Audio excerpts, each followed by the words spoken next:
Hi. Today is beautiful, crisp, kind of cool. The sun is finally out, South Florida. It's amazing.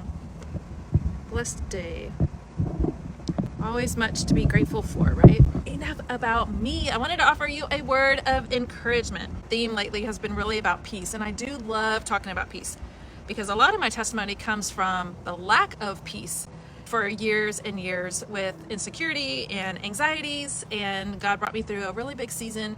A lot of the tears sown is what helped plant ministry for me, encouragement ministry.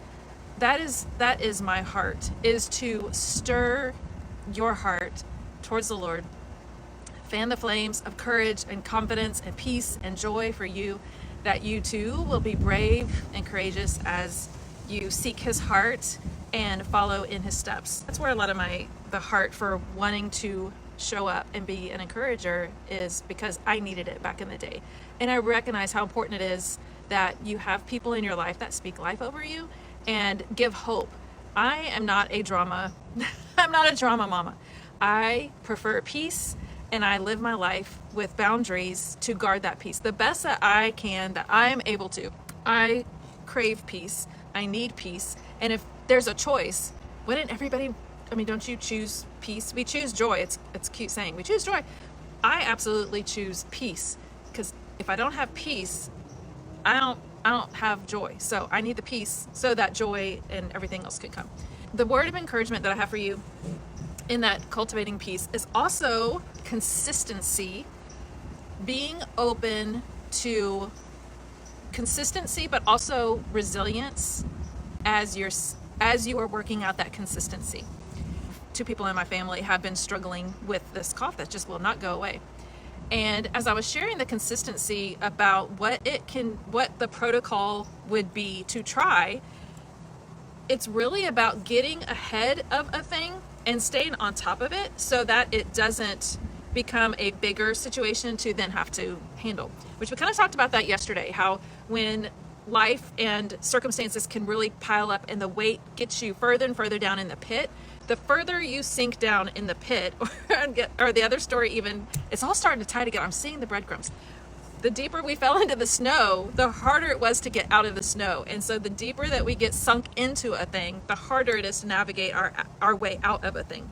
So wisdom says, don't get so far stuck down into a thing so that you're not expending senseless amounts of energy and time getting out of a thing when you could have gotten out of a thing from here instead of a thing from here and working your way out. When it comes to things like that, where it's the consistency, we can do a thing for a couple of days, maybe with one thing, using the example of the cough. You can try an oil or a cough drop, and you might do it for a couple of days, and then you realize, it's not really working that great, so it must not work, so I'm just not going to do anything anymore.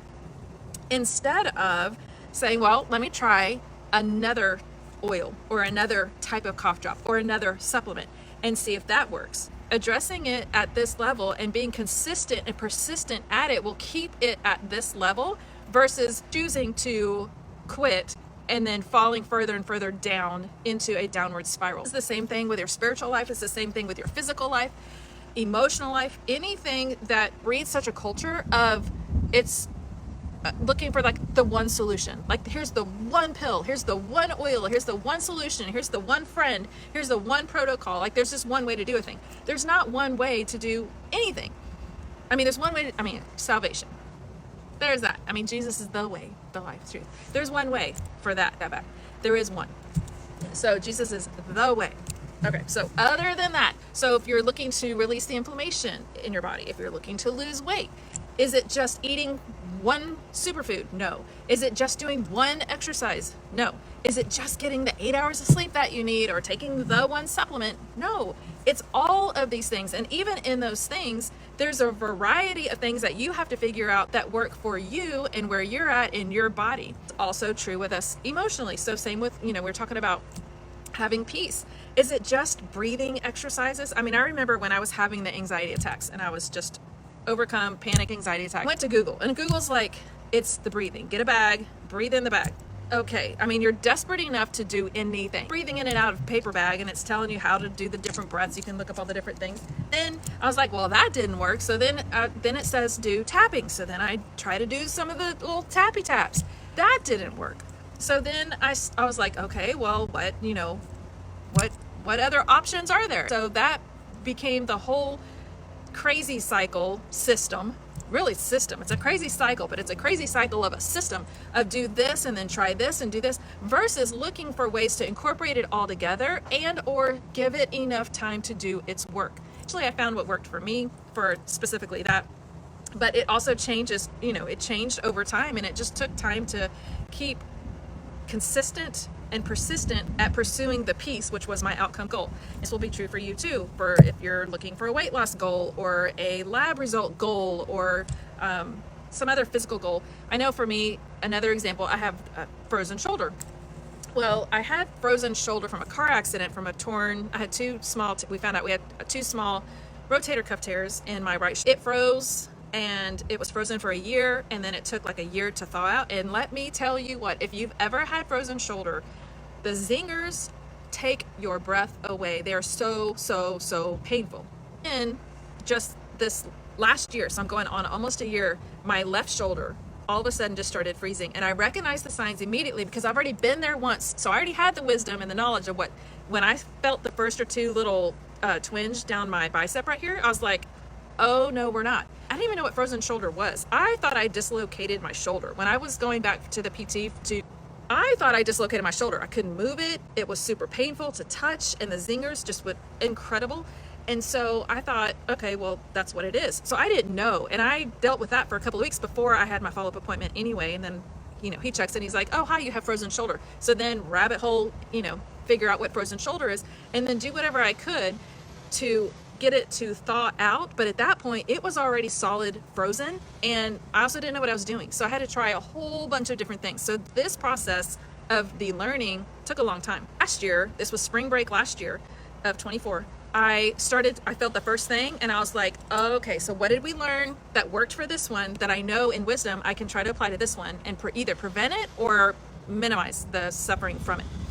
So if you come up to hug me, I'm pretty much like gonna be like this, and it's like, hug. I don't hug people on my left side, but when I turned my hand this way so that I wasn't grabbing.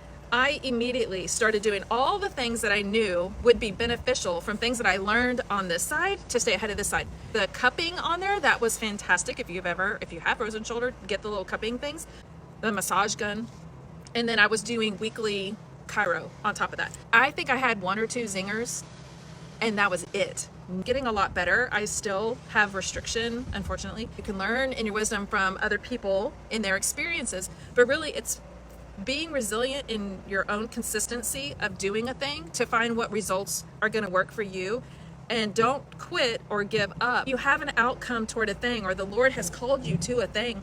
The longer that you wait to really be all in it, the harder it feels to get back into even step. Peace, for example, or joy, is something that you are focused on regaining, stepping back into, embracing. And maybe you tried, I'll just listen to worship music, or I'm just going to pray every day, or I'm going to confess it all to my best friend. You've tried all these things, maybe even external things of working out or whatever it might be. I'm outside today. I come outside every day, 30 minutes to an hour, about this mid break day, to do grounding, which is just, I've heard the benefits of it. You can look it up.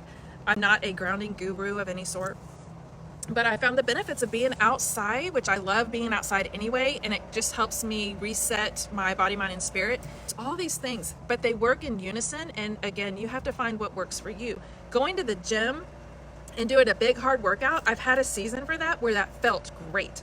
I'm in a season right now where I'm more on the healing side. My adrenals have been taxed. Entering different seasons call for different things, and that's true, body, mind, and spirit. Looking for peace, and you're doing a thing, you're like, well, I walked for a week, or I sat in the sun for 30 minutes every day and it doesn't work, or I tried a new supplement to help me relax, or I added a couple of hours to my sleep and it didn't work for a couple of days, or I'm inhaling lavender oil like crazy and the lavender is not working. whatever it is for you, I just want to encourage you, don't give up too soon. Don't give up too soon. Think about the story of the wall of Jericho, going around it 7 times. What if they would have quit at the 6th? If Noah was like, this is a lot of work building the boat. This is a lot of work. And he didn't build the boat because he got tired, or he just finished it. He was like, I don't know how I'm supposed to do this. I can't keep doing it. I'm tired. I want to remind you of the verse that says, greater is he who is in you than he who is in the world. Feel consumed, if you feel overwhelmed, if you feel exhausted, if you feel like things are spiraling in any way, in any part of your life, I would ask him to show you where is the place that you either need to try a new thing or stay persistent and have resilience in doing a thing, and continue on the path to keep yourself working it out here and not just throwing in the towel, giving up, being consumed, being overwhelmed, and pressed down. So it's a whole nother level of healing when you're down here working these things out. And maybe you're already here. And if you're already here, I believe that this is the place where you need to call other people in. You have people in your life willing to intercede for you. You have people in your life willing to lift you up, to be a friend, to be a resource of strength and encouragement. So reach out to them, ask the Lord to show you who those people are. Programs might be, systems might be, supplement. Be patient, okay? Whatever it is that you're working on, working through, moving towards, have grace upon grace. His grace is sufficient. I know it's hard and I know it's exhausting, but his grace is sufficient. Even if everything is great and you're working towards a new thing, I'm working on writing a book.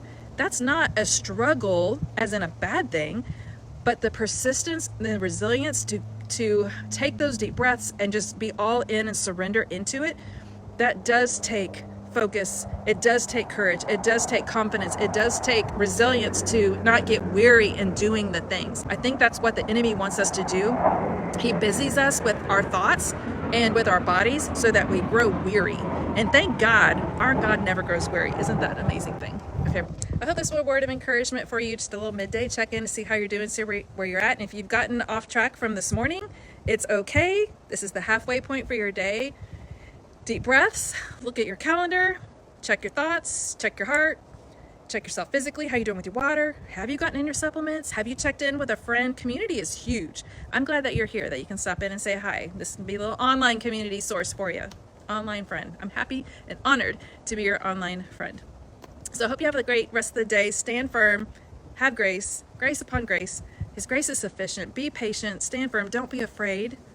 Okay? And just remember, he can do exceedingly abundantly more. So lean into him, let him have those little things, and ask him for his strength and endurance to accomplish the thing that you know that you need to do. All right, you're more than a conqueror, and you are loved, seen, heard. God loves you. His heart is for you. And I love you too. Hope you have a great day. Mwah. Bye.